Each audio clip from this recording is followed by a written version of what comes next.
وہاں بھی ہمیں دو مادی اور روحانی دونوں خوشیاں ملتی ہیں. مادی خوشی کیا ملتی ہے؟ انسان کی خوراک میں سب سے لذیذ ترین اور سب سے صحت کے لیے اچھی خوراک گوشت سمجھی جاتی ہے.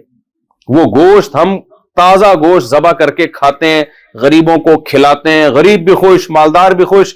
یہ تو جسمانی خوشی ہے, کیونکہ جتنے بھی لذیذ کھانے ہیں وہ سب کس سے بنتے ہیں؟ گوشت. کبھی آپ نے دیکھا ولیمے میں دال چاول کھلایا ہو کسی نے؟ اے بھائی آج ہمارے بیٹے کا ولیمہ ہے, کیا پکے گا؟ بھنڈی پکائیں گے ہم آپ کے لیے. آدمی کہتا ہے یار ولیمے میں تو بکرا دمبا, یہاں سے بات شروع ہوتی ہے بکرے دمبے سے. ہر خوشی کے موقع پہ کیا ہے؟ یہ گوشت الذ اللذات ہے. لذتوں میں سب سے لذیذ چیز کیا ہے؟ گوشت ہے. تبھی میں ہندوؤں سے کہتا ہوں ایک دفعہ کھاؤ, مزہ نہ آئے پیسے واپس. شعیب اختر کی جو اسپیڈ اتنی تھی نا بالنگ میں, تو انڈیا میں اس زمانے میں کسی جو کھلاڑی تھا نا کرکٹر, اس سے سوال کیا گیا کہ پاکستان کے پاس اتنا, جس کو تیز گام نام دیا گیا اور اسپیڈ اختر بھی نام دیا بعض لوگوں نے شعیب اختر کو, اسپیڈ اختر نام دیا, راول پنڈی ایکسپریس کی اتنی اسپیڈ تیز ہے, آپ کے بالر کی اسپیڈ تیز کیوں نہیں ہے؟ تو انڈیا کے وہ بالر نے کہا کہ وہ گوشت کھاتے ہیں, ہم گوشت نہیں کھاتے. گوشت کے بغیر نہ شادیوں کی اسپیڈ بڑھ سکتی ہے اور نہ بالنگ میں آپ کی اسپیڈ بولو بڑھ سکتی. گوشت کے بغیر نہیں ہو سکتا بھائی. پروگرام تو بڑھ گیا, گوشت نہیں کھایا تو پروگرام تو بڑھ گیا. تو ہمیں بقرعید میں کس بات کی خوشی ہوتی ہے بھائی؟ گوشت بھی وافر مقدار میں, اور اس کا لذت ہی الگ ہوتی ہے. اور یہ روحانی خوشی ہے کہ اس گوشت کی نسبت کس کی طرف ہے؟ اللہ کی. یہ اللہ کی میزبانی ہے, تبھی اس میں روزہ رکھنا کیا ہے؟ حرام. عام دنوں میں آپ گوشت کھاتے ہیں بھائی, وسیم بھائی نے دعوت کی ہے, کلیم بھائی نے دعوت کی ہے, غفار بھائی نے دعوت کی ہے. بقرعید میں روزہ حرام کیوں ہے؟ اس لیے کہ دعوت کس کی طرف سے ہے؟ اللہ کی. اللہ کہتا ہے میں گوشت کھلا رہا ہوں اور تو کہہ رہا آج میرا روزہ ہے. اور ہر بال کے بدلے میں ایک نیکی.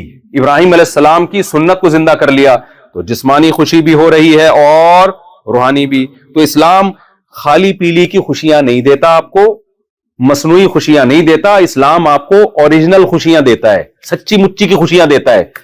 سمجھتے ہو کہ نہیں سمجھتے ہو؟ تو اب میں اپنی بات کی طرف آتا ہوں کہ جو مسافر خانے سے دل لگا لے, اب اس کو مصنوعی خوشی تو وہ مناتا رہے گا, اوریجنل خوشی اس کو نہیں. ٹرین میں بٹھا دیا اور وہ غریب جس کو جھگی سے لا کے ٹرین میں بٹھایا بزنس کلاس میں, اب وہ سمجھ رہے کہ یہ میرا گھر ہے, مجھے یہاں سے نہیں اتارو. او بھائی یہاں سے اچھے اچھے گئے ہیں, جب اسٹیشن پہ پہنچو گے تو یہاں سے آپ کو اترنا پڑے گا. ایسا ہو نہیں سکتا. پھر منزل میں اگر آپ کی جھگی ہے تو جھگی, بنگلہ ہے تو بنگلہ. تو جیسے جیسے منزل قریب آئے گی, آپ بتاؤ اس کی خوشی زیادہ ہوگی یا کم ہوگی؟ کم ہوتی چلی جائے گی. بالکل یہی حال اس دنیا کا ہے. آپ جنت جہنم کو بالفرض نہ بھی مانو, لیکن یہ مسافر خانہ ہے میرے بھائی, اور جو مسافر خانے سے دل لگاتا ہے, یہاں کی خوشیوں کو خوشیاں سمجھنا شروع کر دیتا ہے, یہاں کے غموں کو اوریجنل غم سمجھنا شروع کر دیتا ہے, تو اسے اب غمزدہ ہونے کے لیے الگ سے کسی غم کی ضرورت نہیں ہے, نہ کسی سے غم اور ٹینشن ادھار لینے کی ضرورت ہے. اس کو غم خود بخود اس کے اوپر مسلط ہونا شروع ہو جائیں گے. یقین نہ آئے تو دیکھ لو نا, ترقی یافتہ ملکوں میں خودکشیوں کے ریشو سب سے زیادہ ہے, سب سے زیادہ ہے. تو اسلام آپ کو اوریجنل خوشی سکھاتا ہے. وہ اوریجنل کیا ہے؟ اسلام کا ایک دعویٰ ہے, فطرت اللہ التی فطر الناس علیہا. کیا خدا کی قسم, صرف ایک یہ آیت ہی اسلام کے برحق ہونے کے لیے دلیل کے طور پہ کافی ہے. محمد صلی اللہ علیہ وسلم 1400 سال پہلے